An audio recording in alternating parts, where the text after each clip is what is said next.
ikuti program Camera, catatan Menko Airlangga. Kepolisian ini harus berkorelasi dengan berbagai lembaga lain yang bisa menerjemahkan apa pesan inti yang ingin disampaikan, Betul. termasuk kepada Bapak Presiden. Dan itu mesti dirumuskan betul secara matang. Sedetil mungkin.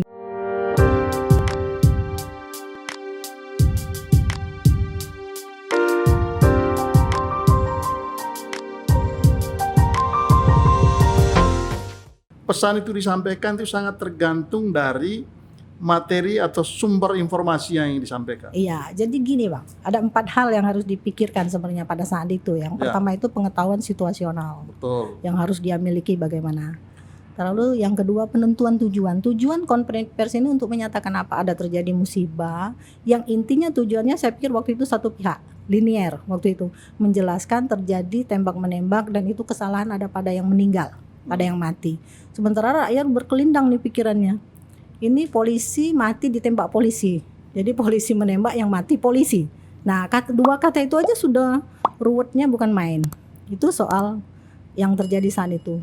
Lalu yang 3 kompetensi komunikasi, bisa berdebat kita. Kan yang menyampaikan humas nih misalnya, atau dari Jakarta Selatan waktu itu ya. Ini kompetensinya udah cocok menurut mereka. Menurut mereka udah cocok kompetensinya gitu. Baru yang terakhir bagaimana manajemen kecemasan bagi mereka yang menyampaikan pesan dan yang menerima pesan.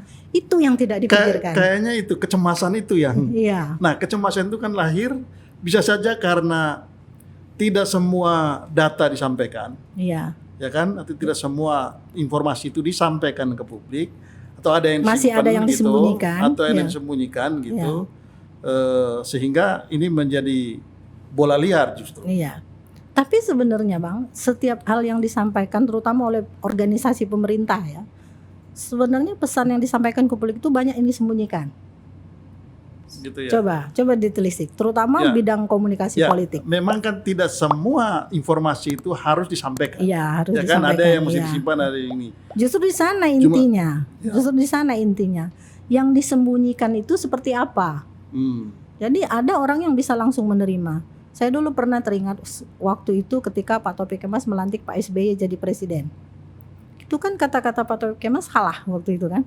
Tapi publik langsung memahami karena beliau harus pakai kacamata tebal, membaca tulisan yang kecil dan salah. Orang langsung memaafkan. Itu karena dia membaca. Seandainya pesan yang waktu itu disampaikan dalam kategori si pelaku komunikasinya, si penyampai pesannya, maka yang terjadi akan berbeda mungkin. Orang yang sehat-sehat aja, tidak mengalami kendala dan sebagainya mungkin akan berbeda. Apa yang dari sekarang ini kan sudah ruwetnya keruan. Iya.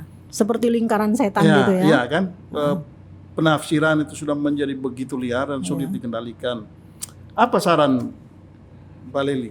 Iya, pertama tadi dalam situasi kayak begini. Seolah-olah ini ya, seolah-olah ada kesalahan pesan yang disembunyikan tadi yang ternyata tidak bisa mencapai apa yang dirasakan oleh publik. Jadi tidak menjangkau pikiran publik. Seolah-olah sama dulu ketika di politik kita bilang, ini anggota DPR menganggap seolah-olah kita nih rakyat nih bodoh gitu kan. Sama yang terjadi saat ini saya kira. Jadi mereka pikir bahwa orang tidak bisa menilai bagaimana perdebatan terjadi. Kalau kita baca pesan dan komen di media sosial itu, kayaknya mereka lebih pintar deh dari para pengamat, para analis yang muncul di TV itu kan. Jadi dan semuanya logikanya masuk gitu, masuk akal perdebatan itu terjadi. Jadi menurut saya kalau memang harus ada yang disembunyikan, ya nggak keterlaluan amat gitu loh Bang.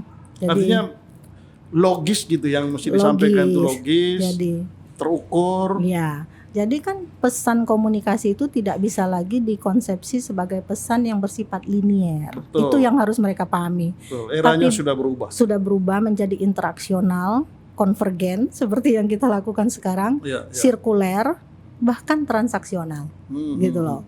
Jadi di politik lebih kental itu, Abang bisa melihat sendiri bagaimana komunikasi politik transaksional itu terjadi. Nah di dunia maya orang tidak saling mengenal. Jadi bagaimana relasi sosial antara orang yang satu dengan satu, yang lain tiba-tiba mereka merasakan apa yang dirasakan oleh korban. Korban dalam hal ini mungkin ada hal tertentu yang biasanya naluri perempuan itu terhadap korban perempuan itu biasanya begitu luas. Tapi kali ini saya lihat tidak gitu loh Bang. Oh. Nah jadi lebih kemana ini?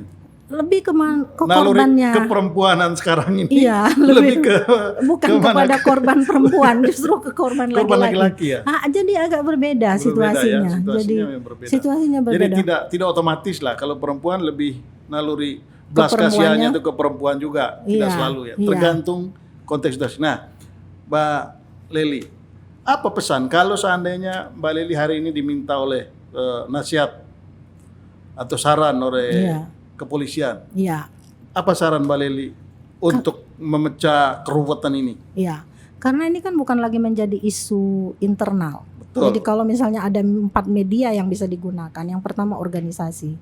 Ya, organisasi kepolisian ini harus berkorelasi dengan berbagai lembaga lain yang bisa menerjemahkan apa pesan inti yang ingin disampaikan, betul. termasuk kepada Bapak Dan Presiden. itu mesti dirumuskan betul secara Iya, matang. sedetil mungkin, karena ya kan? isu ini bukan lagi milik kepolisian, Betul. tapi milik seluruh rakyat Indonesia, seluruh komponen bangsa, katakanlah itu. Ya, Yang oke. kedua, medianya interpersonal.